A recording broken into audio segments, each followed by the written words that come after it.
నమస్తే myself Sarasija welcome to Maitri news ముందుగా headlines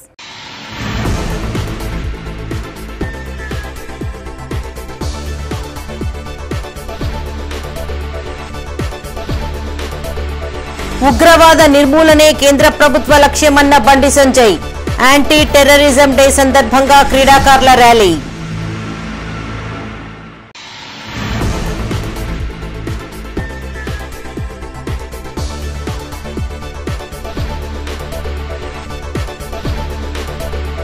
కరీంనగర్లో లోక్ సత్తా శ్రీనివాస్ విగ్రహం ఏర్పాటు మే 23వ తేదీన ప్రారంభించనున్న మంత్రి పొన్నం ప్రభాకర్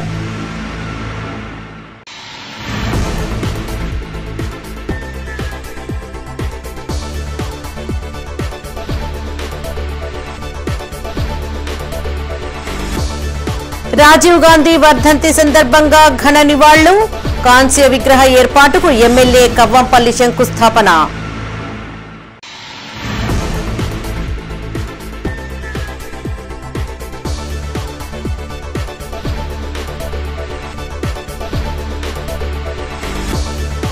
మహాశక్తి ఆలయానికి ఎండోమెంట్ మినహాయింపు ఇవ్వాలి బండి సంజయ్ దరఖాస్తును పరిశీలించాలని హైకోర్టు ఆదేశం ఇక వార్తలను వివరాలు ఉగ్రవాదాన్ని సమూలంగా నిర్మూలించడమే లక్ష్యంగా కేంద్ర ప్రభుత్వం పనిచేస్తోందని కేంద్ర హోంశాఖ సహాయ మంత్రి బండి సంజయ్ కుమార్ అన్నారు.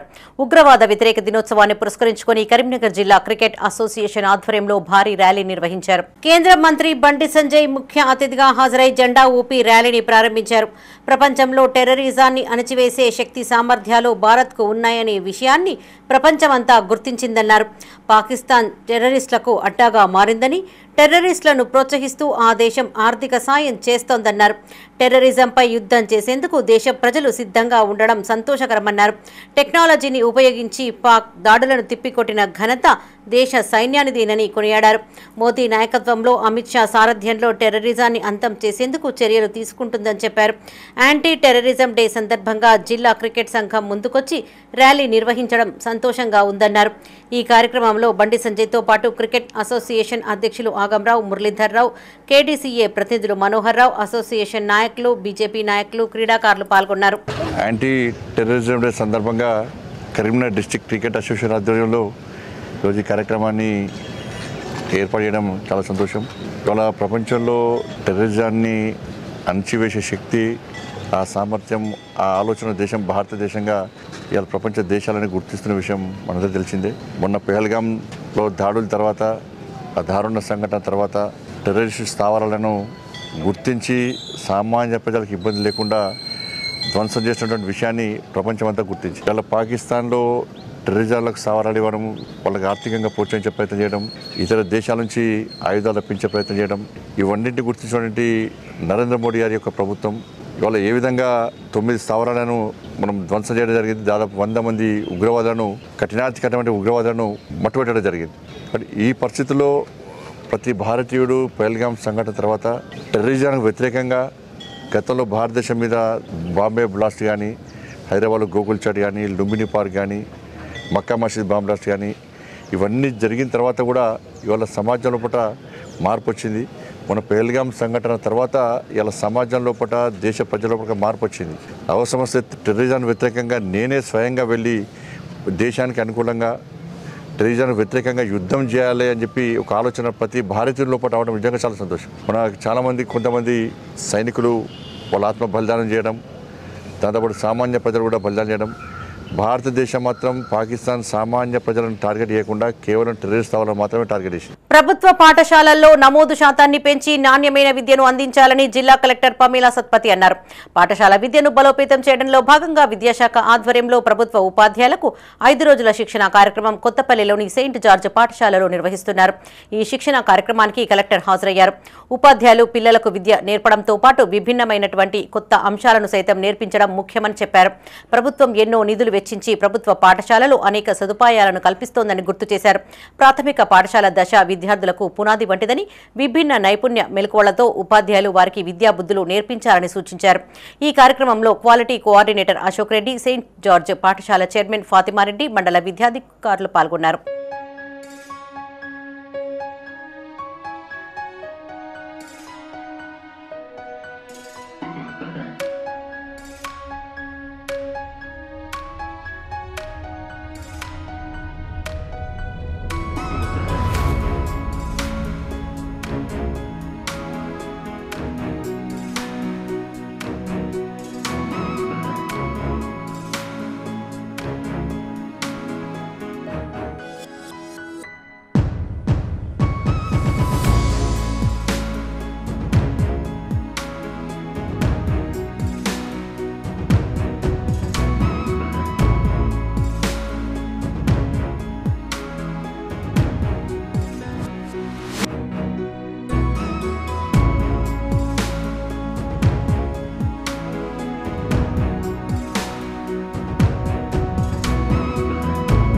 భారతదేశంలో సాంకేతిక విప్లవానికి పునాదులు వేసిన మహనీయుడు రాజీవ్ గాంధీయేనని మానకొండూరు ఎమ్మెల్యే కవ్వంపల్లి సత్యనారాయణ అన్నారు. కరీంనగర్లోని రాజీవ్ చౌక్లోని ఆయన విగ్రహానికి వర్ధంతి సందర్భంగా నివాళులర్పించారు. అనంతరం సుడా నిధులు 15 లక్షల రూపాయలతో త్వరలో ఏర్పాటు చేయనున్న రాజీవ్ గాంధీ కాంస్య విగ్రహానికి పనులకు శంకుస్థాపన చేశారు. Municipal commissioner Chahat Bajpai SUDA chairman Komatireddy Narender రెడ్డితో కలిసి ప్రారంభించారు. గాంధీ కుటుంబీకులు దేశం కోసం ప్రాణాలను త్యాగం చేశారని, అందులో రాజీవ్ గాంధీ ఒకరని కవ్వంపల్లి సత్యనారాయణ అన్నారు. రాజీవ్ గాంధీ కన్న కలలను సాకారం చేయడానికి ప్రతి కాంగ్రెస్ పార్టీ కార్యకర్త కృషి చేయాలని సూచించారు. ఈ కార్యక్రమంలో MLA Kavvampalli Satyanarayana, SUDA chairman Komatireddy Narender Reddy, PCC కార్యదర్శి వైద్యుల అంజన్ కుమార్, మాజీ ఎమ్మెల్యే ఆరపల్లి మోహన్, బొమ్మ శ్రీరామ్ చక్రవర్తి, పద్మాకర్ రెడ్డి, గడ్డం విలాస్ రెడ్డి, పులి ఆంజనేయులు గౌడ్, శ్రావణ్ నాయక్, కాంగ్రెస్ నాయకులు, కార్యకర్తలు పాల్గొన్నారు. ఒక గొప్ప ఆలోచనతోని రాజీవ్ గాంధీ ఆలోచనకు ఆనాడు మేము చదువుకునే రోజుల లోపల 90లో 91లో అసలు హాస్టల్లో చదువుకుంటే ఇంటికి ఫోన్ చేయాలంటే గంటల తరబడి సాయంత్రం హాఫ్ ఛార్జ్ ఉంటుందని నిలబడి గంటల తరబడి నిల్చుంటే మా టర్న్ వచ్చేసరికి 12 అయ్యేది. అటువంటి దాన్ని ఆయన అందరి చేతుల్లో ఈరోజు సెల్ ఫోన్ తీసుకొచ్చినాడు. ఒక సాంకేతిక విప్లవాన్ని తీసుకొచ్చినటువంటి మహానుభావుడు, గొప్ప ప్రధాని మన రాజీవ్ గాంధీ గారి వర్ధంతి సందర్భంగా కరీంనగర్ పట్టణ కాంగ్రెస్ తరఫున, మా నాయకులందరి తరఫున ఆయనకు ఘన నివాళులు అర్పిస్తూ ముందుకు భావి తరాలకు మీ ఆలోచన విధానాన్ని తెలియజేసే విధంగా, మీ ఆలోచనలు ప్రస్ఫుటించే విధంగా ఈరోజు ఏది చూసినా సాంకేతిక పరమైన టెక్నాలజీ పరంగా చూసినా కూడా మీరు చేసిన కార్యక్రమాలని కొనసాగిస్తూ ఉన్నది ఈ భారతదేశ ప్రభుత్వం కూడా. కాబట్టి ఆయన ఆలోచన విధానాన్ని భావి తరాలకు పంచే విధంగా, వాళ్ళకు తెలియజేసే విధంగా మరి కొత్త విగ్రహాన్ని ఏర్పాటు చేస్తూ ఉన్నాం. ఆయనను స్మరించుకుంటా ఉన్నాం. నిత్యం ఆయనను చూస్తే తప్పకుండా ప్రజలు మర్చిపోకూడదు. ఒక మహానుభావుడు, కాంగ్రెస్ నాయకుడు, వాళ్ళ కుటుంబం అంతా త్యాగాలతో ఉన్నటువంటి కుటుంబం. మరి ఆనాడు ఏదైతే మనం ఈరోజు మత విద్వేషాలను రెచ్చగొట్టేటోళ్ళతో చూసుకుంటే, ఆ రోజు ఏర్పాటువాదులతో, ఎల్టీటీ తీవ్రవాదుల చేతుల్లో వాళ్ళ యొక్క మానవ బాంబుకు బలైనటువంటి వ్యక్తి. లోక్సత్తా వినియోగదారుల మండలి వ్యవస్థాపకుడు నరెడ్ల శ్రీనివాస్ సేవలను స్మరించుకుంటూ కరీంనగర్లోని ఫిలిం భవన్లో ఆయన విగ్రహాన్ని ప్రతిష్ఠించనున్నారు. మే 23వ తేదీన రాష్ట్ర బీసీ సంక్షేమం రవాణా శాఖ మంత్రి పొన్నం ప్రభాకర్ చేతుల మీదుగా ఇట్టి విగ్రహం ఆవిష్కరింపబడనుంది. కరీంనగర్ ఫిలిం సొసైటీ సలహాదారుడిగా, సమాచార హక్కు రక్షణ వేదిక సంస్థ వ్యవస్థాపకుడిగా నరెడ్ల శ్రీనివాస్ చేసిన సేవలు మరవలేనివి. నరెడ్ల శ్రీనివాస్ విగ్రహ ఆవిష్కరణ కార్యక్రమంలో జిల్లా కలెక్టర్ పమేలా సత్పతితో పాటు వినియోగదారుల మండలి అధ్యక్షులు వెంకటేశ్వర, లోక్సత్తా ఉద్యమ సంస్థ అధ్యక్షులు ప్రకాష్ హొల్లా, ఫిలిం భవన్ అధ్యక్షులు పొన్నం రవిచంద్ర, సమాచార హక్కు రక్షణ వేదిక అధ్యక్షులు గంగాధర్, శ్రీనివాస్ కుటుంబ సభ్యులు పాల్గొననున్నారు. అనంతరం ఫిలిం భవన్లో జరిగే కార్యక్రమానికి శ్రీనివాస్ అభిమానులు, సామాజిక ఉద్యమకారులు హాజరు కానున్నారు.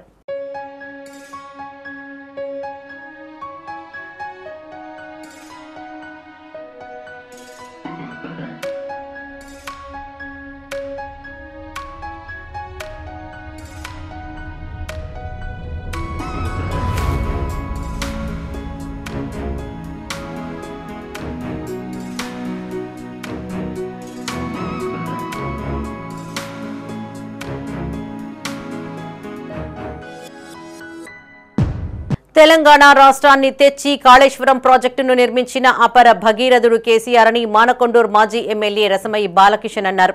కరీంనగర్ జిల్లా మానకొండూరు మండల కేంద్రంలో ఆయన మీడియాతో మాట్లాడారు. కాళేశ్వరం ప్రాజెక్టు నిర్మించి దిగువకు 1 కోటి ఎకరాలకు నీరు అందించారని గుర్తు చేశారు. కేసీఆర్ ను బదనాం చేయాలని కాళేశ్వరం పిల్లర్లను నిర్మించడం లేదని ఆరోపించారు. కక్షపూరితంగా కేసీఆర్ కు నోటీసులు పంపిస్తున్నారని చెప్పారు. తప్పుడు నోటీసుల ద్వారా కేసీఆర్ కుటుంబాన్ని బదనాం చేయాలని చూస్తున్నారని చెప్పారు. అకాల వర్షాల వల్ల వడ్లు కొట్టుకుపోతూ ఉంటే పట్టించుకున్న నాథుడే లేదన్నారు. 3 రోజుల్లో వడ్ల కొనుగోలు చేయాలని, లేకపోతే రైతులతో కలిసి ధర్నా నిర్వహిస్తామని హెచ్చరించారు. ఈ కార్యక్రమంలో మండల అధ్యక్షులు తాళ్లపల్లి శేఖర్ గౌడ్, రాష్ట్ర నాయకులు కేతిరెడ్డి దేవేందర్ రెడ్డి, శ్రీనివాస్ రెడ్డి, ఎరుకల శ్రీనివాస్ గౌడ్, శాతరాజు యాదగిరి, పిండి సందీప్, బోడశేఖర్, నెల్లి శంకర్, రాజు యాదవ్ పాల్గొన్నారు. ఈ అపర భగీరథుడు ఇలా భూమి నుంచి దివికి నీళ్లు తీసుకుపోయినట్టుగా కింద ఉన్నటువంటి కాళేశ్వరం నీళ్లు ఆకాశమంతా ఎత్తు నుంచి ఎగువ భాగానికి తీసుకొచ్చి మళ్ళీ దిగువకు సుమారుగా తెలంగాణలో 1 కోటి ఎకరాలకు నీళ్లు ఇచ్చిన విషయాన్ని మనం గుర్తు చేసుకోవాల్సిన అవసరం ఉన్నది. ముఖ్యంగా ఇవాళ భూమికి బరువైనటువంటి వరిధాన్యం అంటే భారతదేశంలోనే నంబర్ 1 స్థానాల్లో ఆహార ఉత్పత్తిలో నంబర్ 1 స్థానానికి తీసుకొచ్చినటువంటి కేసీఆర్ గారు కాళేశ్వరం ప్రాజెక్టు ద్వారా మానకొండూరు నియోజకవర్గంలో సుమారుగా 1,00,000 ఎకరాలకు నీళ్ళు ఇచ్చే అవకాశాన్ని కూడా కల్పించిన విషయాన్ని కూడా మనం గుర్తు చేసుకోవాల్సిన ఉన్నది. ఎందుకనంటే ఇవాళ అవే కాళేశ్వరం మీద ఆధారపడ్డటువంటి మిడ్ మానేర్ కావచ్చు, అదే కాళేశ్వరం మీద ఆధారపడ్డటువంటి అన్నపూర్ణ ప్రాజెక్టు, తద్వారా రంగనాయక సాగర్ ప్రాజెక్టు, తర్వాత తోటపల్లి రిజర్వాయర్, ఒక్క మానకొండూరు నియోజకవర్గంలో చూస్తేనే 1,00,000 ఎకరాలకు నీళ్ళు అందించే ఒక 4 ప్రాజెక్టులు ఇక్కడే ఉన్నాయి. కాళేశ్వరంలో ఒక 3 సంవత్సరాల తర్వాత 1, 2, 3 పాక్షికంగా ఒక 2 పిల్లర్ అయితే ఒక పిల్లర్కు కుంగిపోయిందన్నటువంటి ఉద్దేశంతో గతంలోనే మనం అందరం కూడా అక్కడికి వెళ్ళి పరిశీలన కూడా చేయించడం జరిగినది. అది కొంత మరమ్మతు చేసుకుంటే బాగయ్యేదాన్ని. కేవలము కేసీఆర్ గారిని బదనాం చేయాలన్నటువంటి ఒకే ఒక సంకల్పం, తిరిగి పిల్లర్స్తో నిర్మాణం అయిన దాన్ని 1, 2 చిన్న ఇబ్బంది ఎరుగుతూ ఉంటే నువ్వెందుకు మరమ్మతు చేస్తలేవు అని చెప్పేసి మేము ఇలా అడుగుతా ఉన్నాం. అంటే నీ ఉద్దేశం ఏంది? గోదావరి నీళ్లు ఇలా కాళేశ్వరం ద్వారా తెలంగాణ ప్రజలకు రావద్దు, మళ్ళీ ఎప్పట్లాగానే తెలంగాణ ప్రజలందరూ బతకవాలి, బొంబాయి దుబాయ్ బతకవాలి, తెలంగాణ రైతులు మళ్ళీ ఆత్మహత్యలు చేసుకోవాలన్నటువంటి భావనలతోనే నువ్వు చేస్తున్నటువంటి కుట్రగానే మేము భావించుకుంటా ఉంటున్నాము. అటువంటి తెలంగాణ ద్రోహి, తెలంగాణను అడ్డుకున్నటువంటి రేవంత్ రెడ్డి గారు తెలంగాణ రాష్ట్రాన్ని సాధించినటువంటి కేసీఆర్ గారి మీద బదనాం చేయాలి అన్నటువంటి ఒక అక్కస్తో మేము వద్దన్న తెలంగాణ తీసుకొచ్చింది కాబట్టి ఈ తెలంగాణను సర్వనాశనం చేయాలి, తెలంగాణను వల్లకాడు చేయాలి అంటే కాళేశ్వరం ప్రాజెక్టును ఎక్కడికక్కడ అట్లాగే పెట్టాలి. కాళేశ్వరంలో ఉన్నటువంటి ఒకప్పుడు నీళ్లతో నిండినటువంటి కాళేశ్వరము. కరీంనగర్లోని కురుమవాడ బాల భక్తాంజనేయ స్వామి ఆలయంలో హనుమాన్ దీక్షాపరులకు అన్నప్రసాద వితరణ కార్యక్రమం కొనసాగుతోంది. మాజీ urban bank director D Sampath ఆధ్వర్యంలో చేపడుతున్న భిక్ష 21 రోజుకు చేరింది. నిత్య కూరగాయల దాతగా మైత్రి గ్రూప్ చైర్మన్ కొత్త జయపాల్ రెడ్డి వ్యవహరిస్తూ ఉండగా అన్నదాతగా వినాయక గ్రానైట్స్ అధినేత జూలి రాజశేఖర్ రెడ్డి, మానస కూతుర్లు తన్వితారెడ్డి, షియారెడ్డి, స్వీట్లు పెరుగుదాతగా నీలవేణి మోహన్ రెడ్డి, కీర్తన, కుమారులు కుమార్తె రాకేష్, రక్షితలు వ్యవహరించారు. 150 మంది స్వాములు, 25 మంది సేవా మహిళలు హాజరయ్యారు. అదేవిధంగా రేకుర్తిలో వినాయక గ్రానైట్స్ ఎదురుగా కొండగట్టుకు వెళ్తున్న హనుమాన్ స్వాములకు కొత్త జయపాల్ రెడ్డి, అన్నమనేని రాంప్రసాద్ రావు, ఆది వివేక్ పటేల్ సహకారంతో మంచినీరు, పండ్లను అందించారు. ఈ కార్యక్రమంలో అన్నం శ్రీనివాస్, లక్ష్మణ్, ఆకుల మనోజ్ కుమార్, సంగు రితీష్ సాయి, వడ్లపల్లి మల్లేశం, జాతరకొండ శ్రీనివాస్, అర్చకులు చింతల రమేష్, సంధ్య, తిరుపతి, సరస్వతి, మాధవి, మమత, రజని, లక్ష్మి, హనుమాన్ స్వాములు పాల్గొన్నారు. అంటే మనం మాలేసుకున్నాక మేము మాట్లాడుకున్నాం, ఇక్కడనే ఏర్పాటు చేద్దామని మాట్లాడుకొని వీళ్ళని అడగగానే సరే చేయండి మీరు అన్నారు.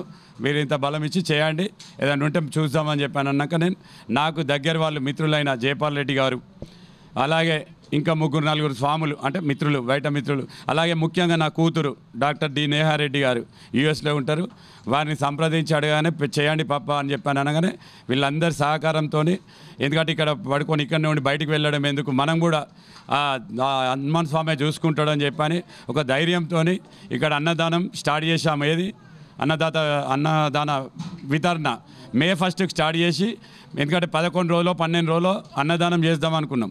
కాకపోతే ఆ ఆంజనేయ స్వామి కృప వల్ల, ఆ స్వామి ఇచ్చిన ధైర్యంతో మనం రేపు పెద్ద జయంతి 22 తారీఖు పెద్ద జయంతి వరకు అన్నదాన కార్యక్రమం ఉంటుంది. చాలా విజయవంతంగా అయింది ఇప్పటి వరకు. మళ్ళీ ఒకటి ముఖ్యంగా ఏంటంటే మధ్యలో మా జయపాల్ నగర్ మొదటి నుంచి కూడా కొత్త జయపాల్ రెడ్డి గారు సహకారం చేస్తా అన్నారు. కాకపోతే జరుగుతుంది కదా అని ఒకరోజు ఇదైనాక జయపాల్ రెడ్డి అన్నగారికి ఫోన్ చేస్తే, అన్న ఇట్లా ఏమో ఇప్పియాలంటే ఏదన్నా చెప్పండి అంటే కూరగాయలు ఇప్పిస్తే చాలు అని చెప్పాను. మే 10 నుంచి రేపటి వరకు తనే కూరగాయల దాతగా వ్యవహరిస్తున్నారు. ఈ దాతలందరికీ ఈ సహకరించిన కమిటీ కానీ, అయ్యగారి స్వామి కానీ, ఇక మిగిలిన ఎవరు సహకరించి టెంట్ హౌస్ కానీ, వాటర్ కానీ, సేవ చేసిన స్వాములకైనా వీళ్ళందరికీ ఆ ఆంజనేయ స్వామి తరఫున నేను వాళ్ళందరూ బాగుండాలని కోరుకుంటున్నా. అలాగే వీళ్ళందరికీ నేను కృతజ్ఞతలు కూడా తెలుపుకుంటున్నా. ఈ మజ్జిగ కానీ, పండ్లు కానీ, ఫ్రూట్స్ కానీ, వాటర్, చల్లని వాటర్ కానీ మా కొత్త జయపాల్ రెడ్డి గారు మరియు అన్నమనేని మాధవరావు గారి మన్మడైన అన్నమనేని రాంప్రసాదరావు గారు, అలాగే ఆది వివేక్ గారు మరియు నేను ఈ ప్రోగ్రామ్ను ఏర్పాటు చేసాము. ఏది కొండగట్టుకు పాదయాత్ర చేస్తున్న స్వాముల కొరకు. ఇప్పుడు కొంచెం అయినాక బాదం పాలు కూడా ఇచ్చేస్తాం. రేపు పెద్ద హనుమాన్ జయంతి సందర్భంగా రేపు సాయంత్రం వరకు పండ్ల వితరణ, పాల వితరణ, మజ్జిగ వితరణ జరుగును. అలాగే ఇంకోటి ముఖ్యంగా ఏంటంటే వాహనదారులకు, ఏది వెహికల్స్ మీద వెళ్ళే వాహనదారులకు మా ఆంజనేయ స్వాములు కొంచెం చూసుకుంటూ జాగ్రత్తగా వాళ్ళని గమనించుకుంటా బండ్లు నడపాలని విన్నపం చేసుకుంటున్నాం వాహనదారులకు. కరీంనగర్ సప్తగిరి కాలనీలోని కోదండ రామాలయంలో సామూహిక నవగ్రహ పూజా కార్యక్రమాలు వైభవంగా కొనసాగుతున్నాయి. ఆలయ ఆవరణలో చేపట్టిన నవగ్రహ పూజకు పెద్ద సంఖ్యలో భక్తులు హాజరయ్యారు. ఆలయ ప్రధాన అర్చకుడు కలకుంట్ల రామాచార్యుల ఆధ్వర్యంలో జరుపుతున్న పూజలకు ఆలయ కమిటీ సహాయ సహకారాలు అందిస్తోంది. విశ్వావసునామ సంవత్సరాన్ని పురస్కరించుకొని అన్ని రాశుల వారికి అనుకూలంగా ఉండేందుకు 9 మంది స్వాములచే నిత్య జపం చేయిస్తున్నామని ఆలయ ప్రధాన అర్చకులు కలకుంట్ల రామాచార్యులు అన్నారు. లోక కళ్యాణార్థం ఇట్టి కార్యక్రమం చేపడుతున్నామని భక్తులు ఆయా రంగాల్లో ప్రసిద్ధి చెందాలని ఆకాంక్షించారు. ఆదిత్యాది నవగ్రహ జపాలు, మూర్తి కుంభారాధన, ఆంజనేయుడి ఆరాధన, తర్పణాది కార్యక్రమాలు కొనసాగుతున్నాయని చెప్పారు. జాతకరీత్యా దోషాలు తొలగిపోయేందుకు 9 గ్రహాలకు 3 రోజుల పాటు జప తర్పణ హోమాలు నిర్వహిస్తున్నామని డింగరి శ్రీరామాచార్యులు అన్నారు. 2 రోజులు పూర్తి చేసుకుని సాయంత్రం లక్ష్మీ నవగ్రహ హోమాలు జరుపుతున్నామని అన్నారు. ఈ కార్యక్రమంలో మాజీ corporator Tummala Ramesh Reddy, retired MRO Srihar Reddy, ఆలయ కమిటీ ప్రతినిధి రాజిరెడ్డి, కల్వకుంట్ల రామాచార్యులు, డింగరి శ్రీరామాచార్యులు, వివారాంబద ప్రవీణ్ కుమారాచార్యులు, ఆలయ కమిటీ సభ్యులు, భక్తులు పాల్గొన్నారు. సప్తగిరి కాలనీ కోదండ రామాలయంలో కల్వకుంట్ల రామాచార్యులు, డింగరి శ్రీరామాచార్యులు, వివరాంబద ప్రవీణ్ కుమారాచార్యులు గారి ఆధ్వర్యంలో ఇక్కడ ఉండేటటువంటి వాస్తవ్యులందరూ కూడా వారి వారి జాతకరీత్యా ఏవైనా దోషాలు కలిగి ఉంటే 9 గ్రహాలకు 3 రోజుల పాటుగా జప తర్పణ హోమ కార్యక్రమాలు చాలా చక్కగా అందరూ కలిసి అత్యంత వైభవంగా జరుపుతున్నారు. అలానే ఇప్పటి వరకు 2 రోజులు పూర్తయి ఈరోజు సాయంకాలం మళ్ళీ హోమాలతో, లక్ష్మీ హోమాలతో, నవగ్రహ హోమాలతో ఎంతో వైభవపేతంగా ఇక్కడ కమిటీ సభ్యులు కానివ్వండి, దేవాలయంలో వైభవోత్సవాలు కానివ్వండి చాలా చక్కగా జరుపుతూ ఎంతో వైభవంగా చేస్తూ ఉంటారు. శ్రీ రఘునందన పరబ్రహ్మణే నమః. జై శ్రీమన్నారాయణ. ప్రియ భగవద్బంధుల్లారా, మనం సప్తగిరి కాలనీ కోదండ రామాలయంలో విశ్వావసునామ సంవత్సరాన్ని పురస్కరించుకొని గత 2 నెలలు పూర్తయిపోయింది. అన్ని రాశుల వారికి సమకూలంగా లేవు కాబట్టి మనం ప్రత్యేకంగా ఆదిత్యాది నవగ్రహ జపాలు 3 రోజుల పాటు 9 మంది స్వాములతోటి నిత్యము జపం చేస్తూ యజమానులకు తర్పణ పూర్వకంగా కార్యక్రమాలు చేస్తూ గ్రహ ఆరాధన కార్యక్రమం ఉంటుంది. యజమానులందరికీ రేపు ఆశీర్వచన కార్యక్రమం ఉంటుంది. ఈ కార్యక్రమం చేసుకోవడం చాలా భావిస్తూ జై శ్రీమన్నారాయణ. కరీంనగర్లోని జ్యోతినగర్ ఆర్యవేశ్య అభ్యుదయ సంఘం ఆధ్వర్యంలో హనుమాన్ జయంతిని పురస్కరించుకొని పలు సేవా కార్యక్రమాలు చేపట్టారు. హనుమాన్ మండల, అర్ధమండల 11 రోజుల దీక్ష పూర్తి చేసుకుని మాల విరమణకై కొండగట్టుకు పాదయాత్రగా వెళ్లే భక్తులకు మజ్జిగ, మంచినీరు, పండ్లను అందజేశారు. జగిత్యాల రోడ్డులోని విద్యుత్ భవన్ ఎదురుగా నిరంతరాయంగా 22వ తేదీ వరకు కొనసాగించనున్నారు. కఠోర దీక్ష చేస్తున్న హనుమాన్ స్వాములకు తమ వంతు సహాయం అందిస్తున్నామని సంఘం నాయకులు తెలిపారు. ఇందుకు సహకరించిన సంఘ ప్రతినిధులకు ధన్యవాదాలు తెలియజేశారు. ఈ కార్యక్రమంలో జ్యోతినగర్ ఆర్యవేశ్య అభ్యుదయ సంఘం అధ్యక్షులు సూర శ్రీనివాస్, కార్యదర్శి రాచకొండ రజనీకాంత్, కోశాధికారి తిరుమల లక్ష్మణ్, ముఖ్య సలహాదారు యుద్ధ కిషన్, ఆవోపా పట్టణ అధ్యక్షులు నల్మాచు సుదర్శన్, ఉత్తూరి రవీందర్, వంగల రమణ, కమిటీ సభ్యులు పాల్గొన్నారు. పెద్ద హనుమాన్ జయంతిని పురస్కరించుకుని జ్యోతినగర్ ఆర్యవేశ్య అభ్యుదయ సంఘం సభ్యులందరూ కలిసి నడిచి వెళ్ళే హనుమాన్ దీక్ష స్వాముల కోసం వారికి కావలసిన మజ్జిగ, మంచినీరు, పండ్లు, ఇతరత్ర అవసరమైన వస్తువులను అందించి వారి యొక్క సేవ చేసుకోవాలని సంఘం నిర్ణయించింది. ఆ తీర్మానం ప్రకారం ఈరోజు విద్యుత్ భవన్ ముందు ఈ కార్యక్రమాన్ని నిరంతరాయంగా 24 గంటలు కొనసాగించాలని నిశ్చయించుకున్నాం.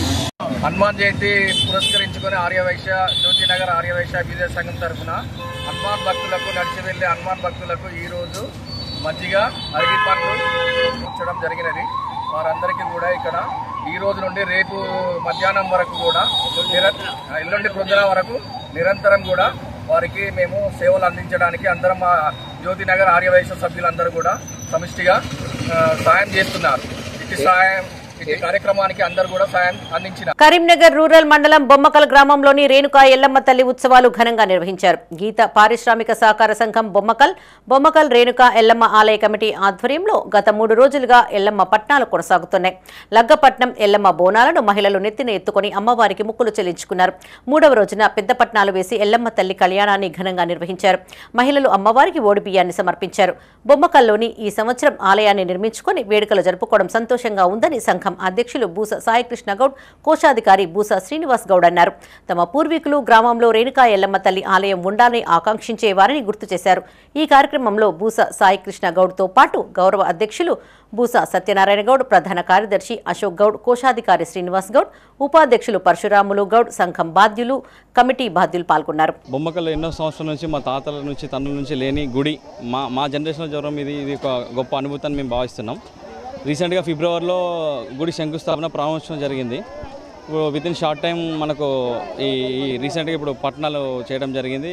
ఈ 4 రోజుల నుంచి అంగరంగ వైభవంగా ప్రతిరోజు భక్తులతో జరిగింది. నిన్న ఎల్లమ్మ బోనాలు జరిగింది. ఈరోజు కళ్యాణం మహోత్సవం జరుగుతుంది నాగవేలిపట్నం. మాకు మా తాతల నుంచి కానీ తండ్రుల నుంచి కానీ మా జనరేషన్లో మా చేతుల మీద మా ఉన్న కుటుంబాలు 27 కుటుంబాలే. ఈ 27 కుటుంబాలతోని ఇంత పెద్ద గుడి జరిగి ఈరోజు ఇంత స్థాయికి రావడానికి కారణం ప్రతి ఒక్కరి మా గౌడ సభ్యులు కానీ ప్రతి ఒక్కరి సహకారంతో ఇంత ముందుకు రావడం జరిగింది. అది ఆ అమ్మవారు మా మీద దయతోని ఈరోజు ఇప్పటిదాకా ఈ స్థాయికి గుడి తీసుకొచ్చి ఇంత రంగంగా గుడి ప్రోగ్రాం చేయడం జరుగుతుంది. ఈరోజు మా బొమ్మల గ్రామంలో ఈ ఎల్లమ్మ గుడి నిర్మాణం కోసం మేము చాలా కష్టాలు పడి మేము అనుకున్న సాధించాము. ఈరోజు కార్యక్రమంలో భాగంగా నాగవేలిపట్నం జరిగినది. కళ్యాణం కోసం చాలామంది వచ్చినారు. ఈరోజు కళ్యాణం జరిగినది. బోనాలు ఊళ్ళో నుండికి రాత్రి సాయంత్రం 6 గంటల నుంచి తెల్లవారు 3 గంటల వరకు వచ్చాము. ఇప్పుడు నాగవేలిపట్నం అయింది. నిన్న పొద్దున లగ్గంపట్నం అయినది.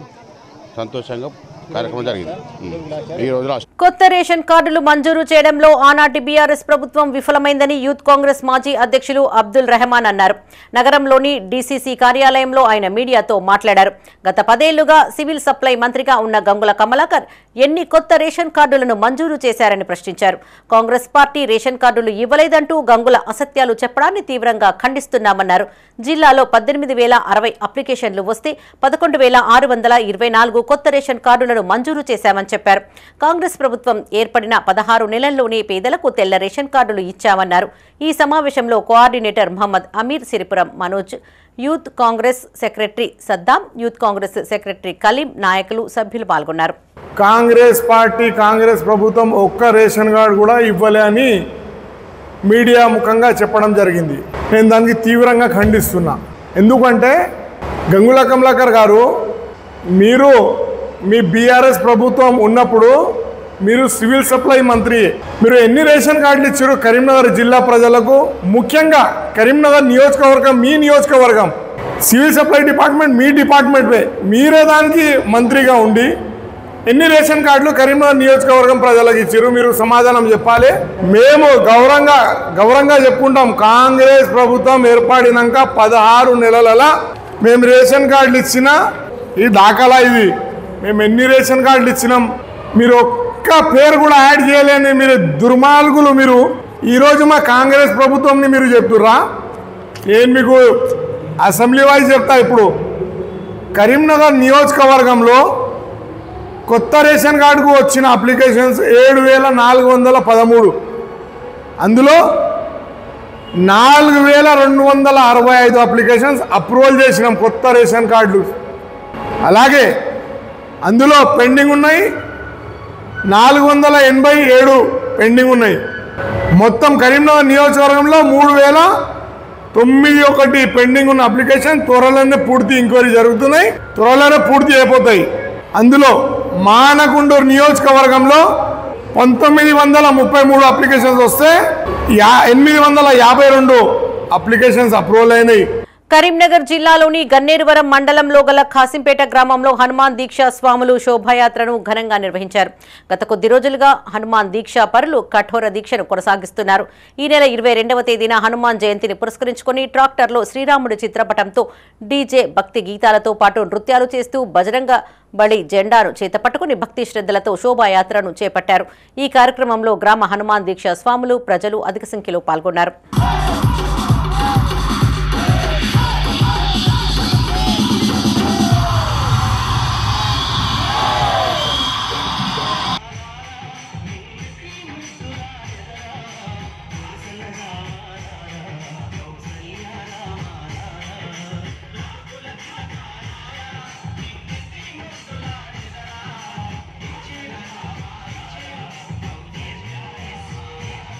అనారోగ్యంతో బాధపడుతూ వివిధ ఆసుపత్రుల్లో చికిత్స పొందిన పలువురు పేదలకు ముఖ్యమంత్రి సహాయ నిధి ద్వారా మంజూరైన ఆర్థిక సహాయాన్ని గన్నేరువరం కాంగ్రెస్ మండల అధ్యక్షులు ముస్కు ఉపేందర్ రెడ్డి పంపిణీ చేశారు.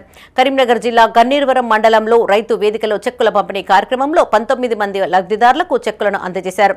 పేద మధ్యతరగతి ప్రజలకు ఏటా సీఎం సహాయ నిధి ద్వారా ఆర్థిక చేయూతను అందించడం జరుగుతుందని ముస్కు ఉపేందర్ రెడ్డి అన్నారు. నియోజకవర్గంలో వందలాది మంది పేదలకు వైద్య సేవల కోసం సీఎం సహాయ నిధి ద్వారా చెక్కులు అందించినట్లు తెలిపారు. ఈ కార్యక్రమంలో MPDO Srinivas, RI Raghu, market committee director Vadnala Narsaiah, మాజీ సర్పంచులు దుడ్డు రేణుకా మల్లేశం, చింతలపల్లి నరసింహారెడ్డి, బద్దం సంపత్ రెడ్డి, చింతల శ్రీధర్ రెడ్డి, కాంగ్రెస్ నాయకులు పాల్గొన్నారు.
కరీంనగర్లోని మహాశక్తి ఆలయాన్ని దేవాదాయ శాఖకు బదలాయించాలని కోరుతూ దేవాదాయ శాఖ వేసిన పిటిషన్పై హైకోర్టు తీర్పు వెలువడింది. ఇట్టి ఆలయాన్ని ధర్మకర్తగా ఉన్నటువంటి బండి సంజయ్ పెట్టుకున్న 154 సెక్షన్ దరఖాస్తును పరిశీలించాలని కోర్టు ఆదేశించింది. గత కొన్నేళ్లుగా దేవాదాయ శాఖ పిటిషన్పై తుది తీర్పు రావడంతో ఆలయ వర్గాలు సంతోషం వ్యక్తం చేశాయి. కరీంనగర్లోని మహాశక్తి ఆలయానికి కేంద్ర సహాయ మంత్రి బండి సంజయ్ ధర్మకర్తగా వ్యవహరిస్తున్నారు. ఇట్టి ఆలయానికి సంబంధించి హైకోర్టు తీర్పు ఆలయానికి అనుకూలంగా వెలువడింది. ఈ ఆలయాన్ని దేవాదాయ చట్టం ప్రకారం రిజిస్ట్రేషన్ చేయాలని, దేవాదాయ ధర్మాదాయ శాఖ పరిధిలోకి తీసుకురావాలని సూచిస్తూ దేవాదాయ శాఖ అసిస్టెంట్ కమిషనర్ 2016లో ఇచ్చిన నోటీసును హైకోర్టు కొట్టివేసింది. దేవాదాయ చట్టంలోని సెక్షన్ 154 ప్రకారం సదరు ఆలయానికి మినహాయింపు ఇచ్చే అంశాన్ని పరిశీలించాలని ఆదేశాలను జారీ చేసింది. ఈ మేరకు ఆలయ ధర్మకర్త బండి సంజయ్ 2016లోని పెట్టుకున్న దరఖాస్తును పరిశీలించాలని తెలిపింది. మహాశక్తి ఆలయాన్ని చట్ట ప్రకారం నమోదు చేయాలని పేర్కొంటూ ఎండోమెంట్ శాఖ అసిస్టెంట్ కమిషనర్ 2016లో ఇచ్చిన నోటీసును సవాల్ చేయడంతో పాటు ఆలయానికి మినహాయింపు ఇచ్చేలా ఆదేశించాలని ధర్మకర్త బండి సంజయ్ హైకోర్టులో పిటిషన్ దాఖలు చేశారు. ఈ పిటిషన్పై జస్టిస్ ఈవి వేణుగోపాల్ ధర్మాసనం విచారణ చేపట్టింది. సంజయ్ తరపు న్యాయవాది వాదనలు వినిపిస్తూ హంపి విద్యారణ్య పీఠం అధిపతి విద్యారణ్య భారతీ స్వామి స్వతంత్ర నిర్వహణలో ఆగమ శాస్త్రాల ప్రకారం ఎలాంటి దోషాలు లేకుండా నిత్య పూజలు నిర్వహిస్తున్నట్లు పేర్కొన్నారు. ఆలయంలో ఎలాంటి హుండీలు, పూజా రుసుములు లేవని, పీఠం ఏజెంట్ పిటిషనర్, అతని కుటుంబ సభ్యులు ఖర్చులు సమకూరుస్తున్నట్లు తెలిపారు. మరోవైపు ఎండోమెంట్ శాఖ అసిస్టెంట్ కమిషనర్ తరపు న్యాయవాది వాదిస్తూ హంపి విద్యారణ్య పీఠం సదరు ఆలయాన్ని దత్తత చేసుకున్నట్లు ప్రభుత్వం ధృవీకరించలేదని పేర్కొన్నారు. సొంతంగా బండి సంజయ్ పూర్తిస్థాయి నిర్వాహకుడిగా ఉన్నారని తెలిపారు. వాదనలు విన్న ధర్మాసనం కేవలం హుండీలు, రుసుములు లేనంత మాత్రాన ప్రజల మతపరమైన సంస్థ ప్రైవేటు సంస్థ కాబోదని, ఎండోమెంట్ చట్టం అన్ని హిందూ మత పరమైన సంస్థలకు వర్తిస్తుందని స్పష్టం చేసింది. కమిషనర్ గారిని ఆశ్రయించడం జరిగింది. 154 సెక్షన్ 154 కింద ఎగ్జంప్షన్ ఇవ్వాలని చెప్పి స్టేట్ కమిషనర్ గారిని కూడా కోరడం జరిగింది. ఆ సందర్భంలో కమిషనర్ గారు F2 ఫారం 2 కింద ఒక నోటీస్ జారీ చేసిండ్రు. ఎందుకోసం మేము 43 రిజిస్ట్రేషన్ చేయకూడదు, మీరు కనుక ఇవ్వకపోతే మేము 43 నుండి 44 కింద మేమే డైరెక్ట్గా వచ్చి రిజిస్ట్రేషన్ చేసుకుంటామని చెప్పి మనం ఒక నోటీసు జారీ చేయడము జరిగింది. అప్పుడు ఆ దేవాలయం యొక్క ధర్మకర్త బండి సంజయ్ కుమార్ గారికి. సో ఆ సందర్భంలో అతను హైకోర్టును ఆశ్రయించడం జరిగింది. హైకోర్టు వచ్చేసి WP నెంబరు 28020 ఆఫ్ 2016 అది అప్పుడు అతను ఫైల్ చేసిన దానిపైన పారవర్ రిమార్క్స్ కానీ ఏవి కానీ మన డిపార్ట్మెంట్కు చాలా లేటుగా వచ్చినాయి. గత ఒక ప్రభుత్వ విప్ అడ్లూరి లక్ష్మణ్ కుమార్ మాజీ మంత్రి కొప్పుల ఈశ్వర్ మధ్య మాటల యుద్ధం కొనసాగుతోంది. రాజకీయ ఆరోపణలు కాస్త కుటుంబ సభ్యులపైకి వెళ్లడంతో ఇద్దరి మధ్య వార్ మరింత ముదిరింది. నిన్న సాయంత్రం పెద్దపల్లి జిల్లా ధర్మారంలో విప్ అడ్లూరి లక్ష్మణ్ తనపై చేసిన వ్యాఖ్యల పట్ల మాజీ మంత్రి కొప్పుల స్పందించారు. విప్ అడ్లూరి లక్ష్మణ్పై ఆయన పలు విమర్శలు గుప్పించారు. రాజకీయ వివాదాన్ని కుటుంబాలకు ఆపాదించవద్దని హితవు పలికారు. ఎన్నడన్నా మీకు సంబంధించి మేము ఎన్నడూ ప్రశ్నించలేదు. మా గవర్నమెంట్లో కూడా జాజిరెడ్డి గూడెంలో నల్గొండ జిల్లాలో తుంగతుర్తి కాన్స్టిట్యున్సీలో మేము అధికారంలో ఉన్నప్పుడు నువ్వు ఇసుక క్వారీ చేసావు, బతుకుదేలేదో నువ్వు చూసుకున్నావు. మేము మాట్లాడినామా? మా ఫ్యామిలీ గురించి మాట్లాడుతున్నావు, మా బిడ్డ గురించి మాట్లాడుతున్నావు. ఇది పద్ధతేనా? ఎవరి బ్రతుకు వాళ్ళది, వాళ్ళ బ్రతుకు వాళ్ళు బతుకుతా ఉన్నారు. వాళ్ళు ఉద్యోగం చేసుకుంటున్నారో వ్యాపారం చేసుకుంటున్నారో వాళ్ళ గురించి కూడా మాట్లాడినాం. ఇంత నీచానికి దిగజారి మాట్లాడడం ఎన్నడూ చూడలేదు. మేము నీ పేరు కూడా ఎత్తలే 20 సంవత్సరాల కాలంలో. ఇక లేరు పడుతుంది మాట్లాడుతున్నాం, ఆస్తుల గురించి మాట్లాడుతున్నాం. మేము అడగదలుచుకుంటే నువ్వెక్కడ ఉంటావు? ఏదైతే మల్లారెడ్డి మాజీ మంత్రి దగ్గర నాకు 1000 గజాల ల్యాండ్ ఉంది, ఆయన నా భూమిని ఆక్రమించుకున్నాడు. మరి ఎట్లా కొన్నావు? 1 గజం విలువ ₹1,00,000 ఉంటుంది. అక్కడ ఎక్కడికి వెళ్ళి వచ్చింది? సంవత్సరం తిరగలే. కరీంనగర్లో ఇల్లు ఎట్లా కడుతున్నావు? హైదరాబాద్లో విల్లా ఎట్లా కొన్నావు? పగటి వేషాలు వేసుకుంటూ గడ్డం పెంచుకొని అంగీలు చెప్పుకొని నాకు ఎలక్షన్ లేదో అన్యాయం జరిగిందని నేను ఒక ప్రశ్న అడుగుతున్నా. లక్ష్మణ్ కుమార్ సరిగ్గా సమాధానం చెప్పు. ఎలక్షన్లో కౌంటింగ్ లో నువ్వున్నావా నేనున్నా? అయినప్పటికీ ఇప్పటికీ మాట్లాడుతున్నావు నా కంచంలో అన్నం గుంజుకున్నాడని. జగిత్యాల ఎమ్మెల్యే సంజయ్ కుమార్ వ్యాఖ్యలకు మాజీ ఎమ్మెల్సీ జీవన్ రెడ్డి కౌంటర్ ఇచ్చారు. తాను ఎక్కడా సహనం కోల్పోలేదని, వాస్తవాలే మాట్లాడానని స్పష్టం చేశారు. జిల్లా కేంద్రంలోని ఇందిరా భవన్లో ఆయన మీడియాతో మాట్లాడారు. రాజకీయాలలో తాను సంజయ్ లాగా అదృష్టవంతుడి కాదని, ప్రజా జీవితమే పోరాటంగా భావిస్తానని చెప్పారు. ఏ పార్టీ అధికారంలో ఉంటే అదే సంజయ్ పార్టీ అని ఎద్దేవా చేశారు. 2018 ఎంపీ ఎన్నికల్లో తాను బీజేపీకి మద్దతుగా ప్రచారం చేసినట్టు ఒక్క ఆధారం చూపించాలని డిమాండ్ చేశారు. సంజయ్ని ఎమ్మెల్యేగా గెలిపించేందుకు ఎమ్మెల్సీ కవిత ఊరూరా తిరిగిందని గుర్తు చేశారు. అత్యధిక సార్లు చట్టసభలకు బీఫామ్ పొందినటువంటి ఒక అభ్యర్థి నేను. ఎన్నికల్లో గెలుపు ఓటమి పక్కన పెట్టండి, బట్ ఏదైతుందో ఈ 40 సంవత్సరాల కాలంలో కాంగ్రెస్ పార్టీ నుండి చట్టసభకు పోటీకి ఏదైతుందో అత్యధిక సార్లు బీఫామ్ పొందినటువంటి ఒక అభ్యర్థిని కావటము అంటే ఇది నాకు కాంగ్రెస్ పార్టీతో ఉన్న అనుబంధాన్ని తెలియజేస్తుందని చెప్పంటారు. ఇది నా కాంగ్రెస్ పార్టీతో ఉన్న అనుబంధాన్ని తెలియజేస్తుందని చెప్పంటారు. ఒక రాజకీయ పార్టీ ఏదైతే ఉందో నేను నిజంగానే ఏ రాజకీయ పార్టీ కానీ ఏ అభ్యర్థి కానీ అత్యధిక సార్లు గుర్తించి అవకాశాలు కల్పించడం అంటే అది ఎంత గొప్పతనమే. ఇవి ఈ బులెటిన్ విశేషాలు. మరిన్ని తాజా వార్తలతో మరో బులెటిన్లో మళ్ళీ కలుసుకుందాం. అప్డేట్స్ కోసం చూస్తూనే ఉండండి మైత్రి న్యూస్. మేము లోకల్, మా అడ్డా కరీంనగర్.